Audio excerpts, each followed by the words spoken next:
事前にこうプロポーズの内容がこう紙で回ってきたんです。はいはい。何の紙ですか？教授こういうと。それないですよ。多分もう榊原さんがあれですね、用意してくれたというか。そうです。はい。自分はもう本当に試合に集中しているんでっていう話をして。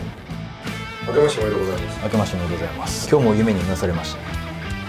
日本にいる間だけ練習してくれみたいな僕が言ってて、夢の中ですよ。僕の本心とかじゃないですけど、 ATT で一緒に練習しないかと言ってたと思うんですが、いや行かないです。それ深層心理なんじゃないのか。そうなんですかね。もうそれでいいんだったらやりたいかもしれないですけど。堀口選手殺してやるや。殺すぞてめえ、お前誰に言ってんだこの野郎。時代を築いた人にも必ず終わりが来る。堀口選手にとってその終わりが僕であるべき。世界一を決められなかった、時代を変えられなかったあの日から155日、新竜誠がただのチャンピオンベルトではない、堀口恭司という男を倒してこそ世界一の輝きを放つ崇高なるベルトを掴み取りに行きます。ライジン2023年シーズンメインイベント、今年を締めくくるのはやはりこの男。日本が世界に誇る史上最強のメイドインジャパン。相手が次世代のファイターだなんてこれっぽっちも思っていない。自分自身が次世代に向け進化しているから。勝って叫ぶかイージーファイト。史上初のライジン2階級制覇へ、堀口恭司が新たな歴史を刻みに行きます。さあ光の階級最強決定戦が始まった。いきなりまずは2段蹴りを見せました。プランは相手の得意なことを、チョーク系の技とギロチンが得意だったから、そこには絶対入らせないっていうのと、いつも通りの打撃でやっていく。おっと、ここでシングレッグを狙っていったところですが、スプロールして今しっかりとキャッチしています堀口恭司です。押してきてくれてる、これ力使ってくれるっていうんで切ってるんですけど、そこまで自分は力使わず体重だけで、だから別に怖さがないな。今尻餅をつかせました。そして一方堀口恭司は依然として新竜誠の頭を抱えている状態です。ギロチンだ、ギロチンに捉える。さあ腰を落としていった沈めていったが、しかし抜いた。僕はもっとアグレッシブに打撃いったりすればよかったんですよ。パウンドとか1回目2回目入ったぐらいから、柔らかいな、取れないと思ったんで、もう抱えてそこの場所から動かさせないようにしてるだけです。さあここから頭が抜けた状態。今度は今抑え込めるかどうかですね。バックにある新竜誠です。サプライズエルボー、サプライズエルボー。そして肘打ち込んできました堀口です。肘だ、膝をついた新竜でありますが、しかしバックをしっかり取っています。ここでももうこう肘出したりして、相手がやっぱ疲れてくれるんで、変に力使ってくれるんで、ここで体力削りながら、自分はなかなか使わないようにしながら肘を打ち込んでいく堀口恭司。左手入れて、今両手入れましたね。はい。さあ徐々にリアネイキッドの形になるでしょうか。右手を抜く、抜きましたね。今頭を抜いて、そして肘を打ち込んでいきます。うまいですね。完全にバック取らせきらない感じが。反転させる、正対しました堀口恭司です。そしてテイクダウンでひっくり返せたんで、最後ちょっと印象を作ろうと思ってパウンド少し打ってチョークで。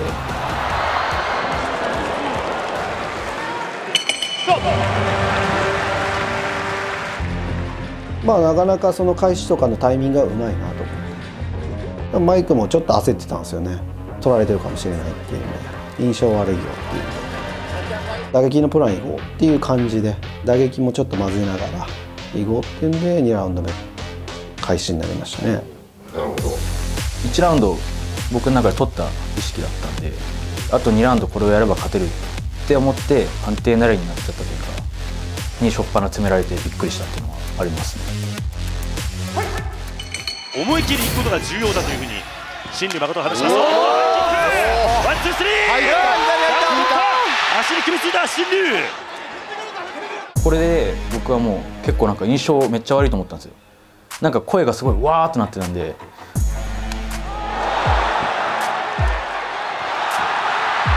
聞いてる自覚はなかったけど、あれ聞いてるのかなみたいな、ちょっと分かんなくなったですね、自分で。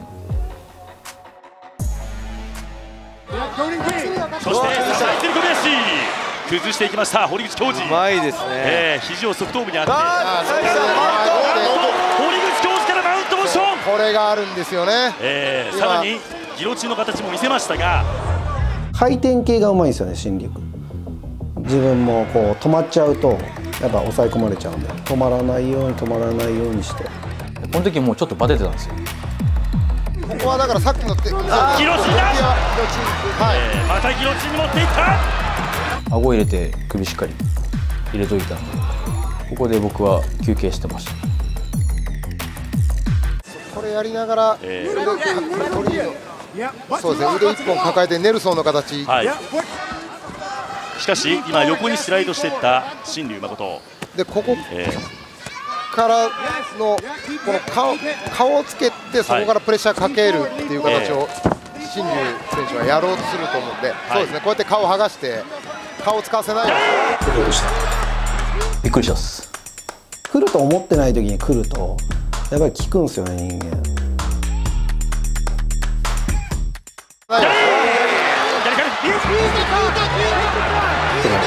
滑るんですよ、このマット。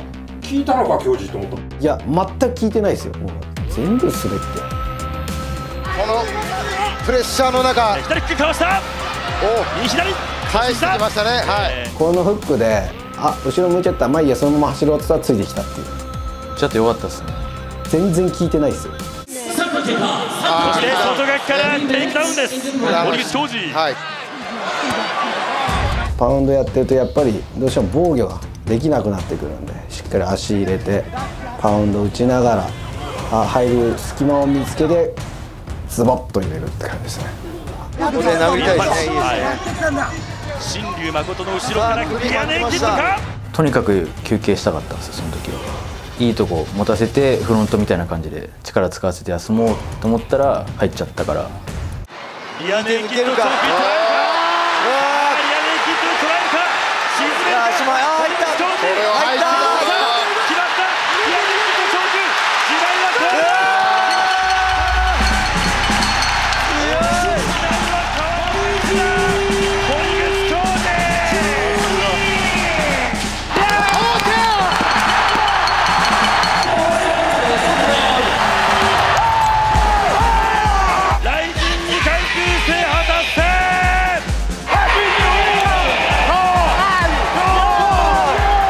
体勢からリアネイキッドチョークに捉えました。そうですよね。でもこれは要は新竜選手の方が対応しようと何かをこう仕掛けようとしたことを潰して、出口をなくしたからこそ。堀口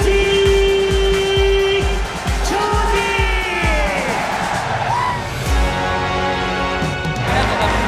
盛り上げてくれてありがとう。俺もさ言い過ぎたけど、ありがとう。言ってくれたから俺も盛り上げようと思って言った。ありがとうね。トップチーム決めよう。一緒に練習しようよ。俺はもう海外に勝てないと思ったから、デメトリアス・ジョンソンに勝てないと思ったから、海外に渡ったわけで、それで海外に渡ってこれなら勝てるっていう自信を持ったからみんなにこうプレゼンしてるわけであって、俺のその現役で強い時間もう限られてるわけですから、だから次のスターをアメリカで作りたいなとは思ってますよね。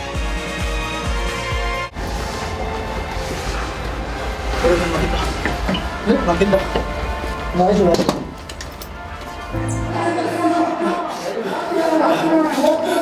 俺すべてかけた。俺。ゆっくり呼吸します。かけ。まず吐く。そう、まず吐く。そうだろう。そうだろう。ずっと負けてはなかったんで、久々に負けたから想像できなかったんですよ。僕が負ける姿が夢かなみたいな感じで。誰も質問してないから、周りはしてないよ。俺らはしてないよ。いや、俺はしないよ。僕だけの戦いじゃないなと思うようになってきました。いろんな応援してくれてる人がいて、やっぱ実際試合負けて泣いてくれる人もいたりして、やっぱそういう人たちを喜ばせなきゃいけないなってめっちゃ思ったっすね。試合はもうすぐやりたいです。リベンジするためにも勝ちを作らなくちゃいけないんで、それまでも連戦連勝してみんながふさわしいって思うようになったらやりたいですね。試合後の木村選手、あんまり多分ちゃんと対応できなかったです。普通に ATT 来れば多分受け入れてくれるんで。悔しいです。めっちゃ強かったです。いやいや全然強くないんで強かったんで、ぜひ来てください。一回体験した方がいいんじゃないかなと思って、それを体験しちゃうともう逆に日本には戻ってこれないかなっていう、移住しても、奥さんまで作れるっていうのを見せたわけで、なんですか、もう何のなんかちょっとそれあざーす。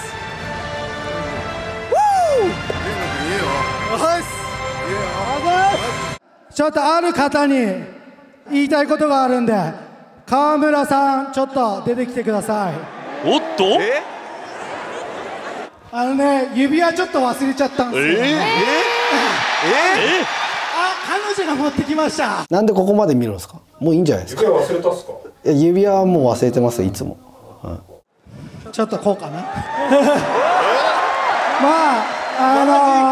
やっぱね、川村さんはいつも自分のことをサポートしてくれて、そんな川村さんに結婚してください。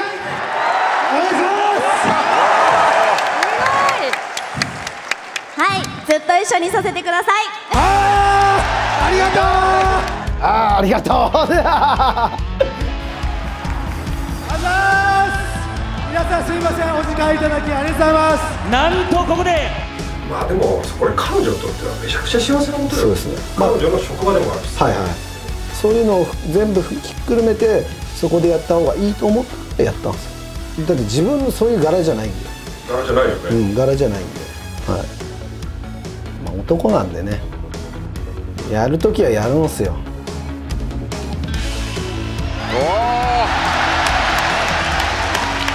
大木久保さんのキスの4倍ぐらいの尺ありましたね。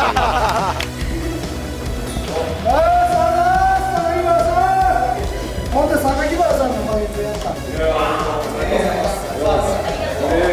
た。これからは夫婦として俺もサポートしながら向こうもサポートしてくれるだろうし、格闘技をもっともっと面白いものだよっていうのを世界にちょっと発信していきたい、知らしめたいなと思ってます。自分がやらないと誰がやるのっていうのがあるんで、時間ないって言いながらも焦らず、やっていきたいな。今日もキュートに忍者タートルズになって登場です。元 USC フライ級1位トップランカー、スピーディーな展開に巻き込んでの早期決着を目論んでいます。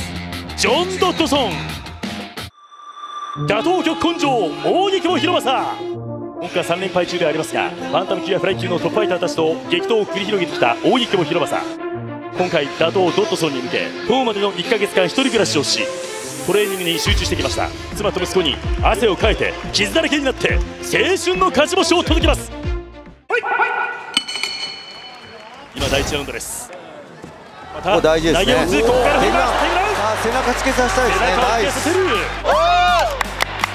脇さっていいよ、すごくいい体勢だ。今のところドッドソン本当テイクダウンせいとか何も対応できてないので、people who want to cuddle with me, my style is just, I'm just too lazy. マウント取りましたね。マウント取りました。押し落としていく。パウンド。倒してます。大木久保博正、スコーンで大木久保。相手の手を押さえてパンチを放っていく。ギアのパンチ連打。いいですね。第1ラウンドが終わってっています。1ラウンド目の上取ってかなり息上がって、これいけると思ったんで。大きく左ストレート。左の攻撃は蹴りもパンチもどっちもすごい硬くて強かったです。この左もらったらちょっとやべえなっていう感じだったんで、かなりちょっと慎重になったんですけど。はい、投げるなかなか飛び込みづらいですね。そうですね。はい、どっち左はパーシャスに一気左9。蹴って割れ蹴って割れ。返していく大久保右。この作戦ですよね。いいと思いますね。蹴り上げ、そして左はい。大久保広政蹴ってます。赤大木久保広政大木久保赤大木久保よって勝者大木久保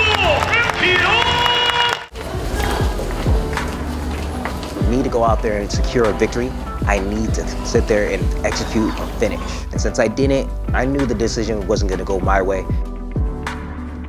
And I can come back bigger, badder, and stronger, and I'll be a more larger mutant than you guys ever seen before. よっしゃよっしゃよっしゃふざけんじゃねえよバカ野郎クソが。2023年は本当に毎日もがいてた年だったなと思います。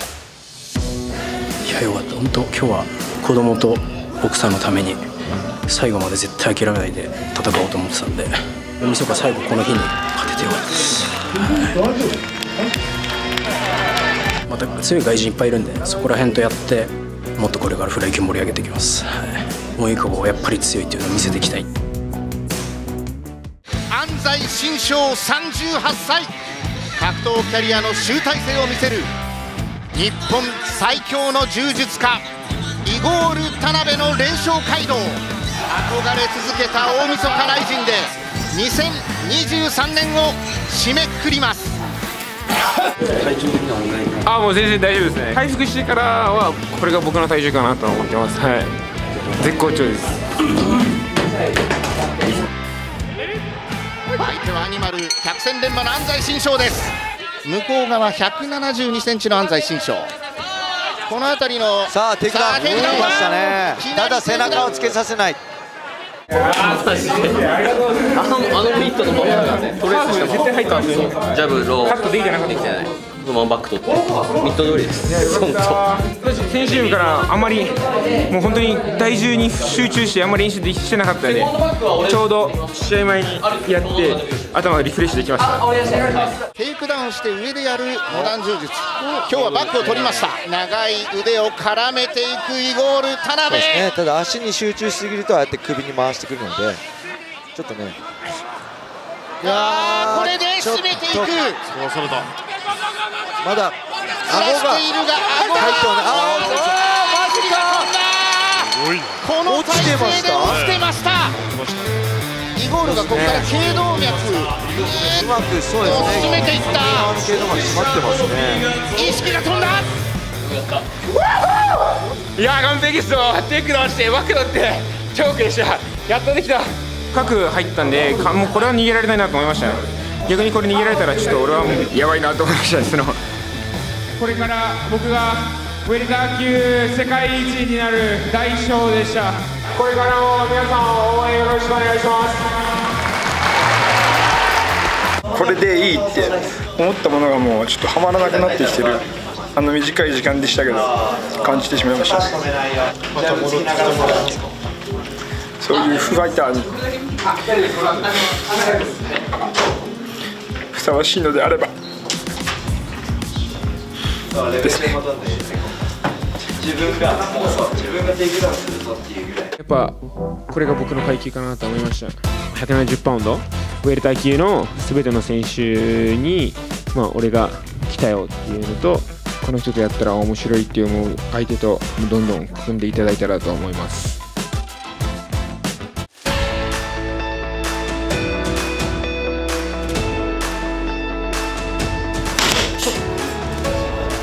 いつもと変わらないいい感じです。試合に向けてとりあえずこれも勝つだけそこにフォーカスしてます。13歳で日本王者、17歳で世界選手権を制し3連覇。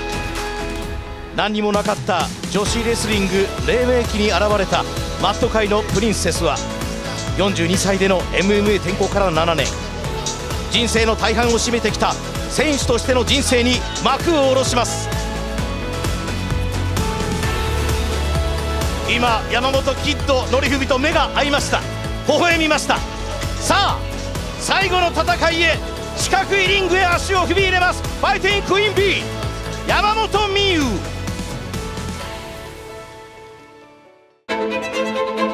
道を開く者がいればその道に続き、新しい概念、新たな何たるかを生み出す者が出現します。スーパーアトム級王者伊沢聖華26歳、戦い続けてきた山本美憂の解釈、敬意を持ってすっぱり行かせてもらいます。愛を込めて。さあ第1ラウンドの戦いが始まりました。いつものように右足前に構えて前にススッと出ていったのが山本美憂。さあここテイクダウン、綺麗なタックル、しかし伊沢選手が引き込んだ形になってますね。さあ早くここで解釈してみせるか。深呼吸深呼吸。今の状態だと三角締めも来るので外れた。左足をね、さあしかしだから十字を狙う、十字を狙う、左のパウンド。力強かった感じだ。あとフロントめっちゃ対策してきたね。落ちてもいいぐらいだった。入ってはいたかな。グラウンドが多分もっと苦戦するかと思ったら首とか取られたりとかしててもこうやっぱりパワーっていうか力の方が多分私の方があったし、もうこれ2ラウンド3ラウンドそのフルで戦っていけるって感じだったんですけど、お父様の郁恵さんもその戦いを見つめています。山本美憂、この美憂はお父さんが出場した、ミュンヘンオリンピック、ここから名付けられました。前蹴り、インローキック、さあここは膝だ、腹際、前蹴り、テイクダウン、でもこここらえた、立った。いや剣道小さん対処がすごいですね。さあ後ろから首を取った。角脇チョーク。大川についてるんですかこれ。さあそのままチョークに入ります。山本美憂を解釈してみせました。女子ライジン最強伊沢聖華。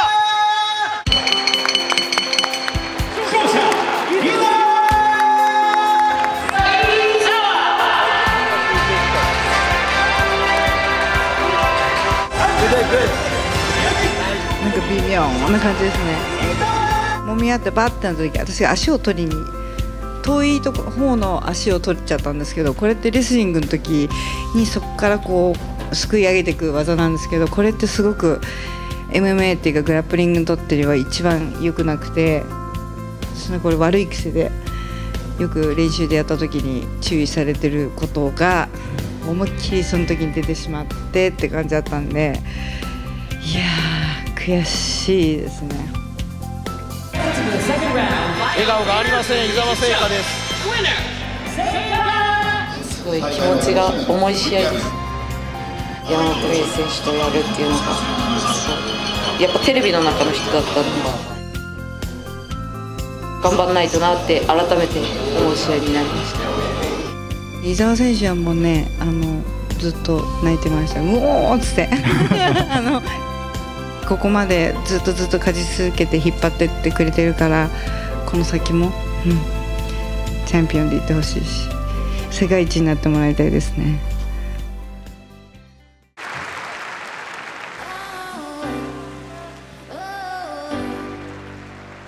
花道の後ろ姿見てる時、すげえ母ちゃんがでかく見えて、なんかしっかり目に焼き付けました。今日俺の母ちゃんほどかっこいいやつ多分この世にいねえっすよ超誇り。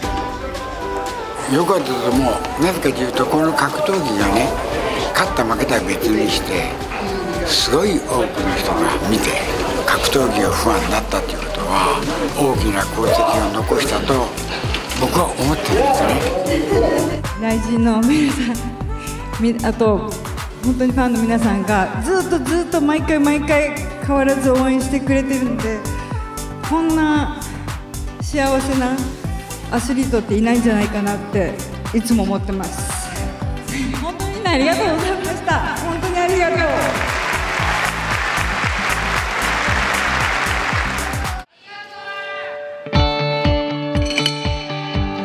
本当に全てのことにいろんな意味があって、自分をここまで成長させてくれた MMA、 そしてライジンファン、家族、友達の皆さんに本当に感謝してます。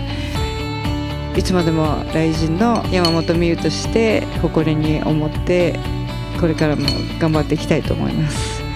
ありがとうございました。 OK。 赤コーナー山本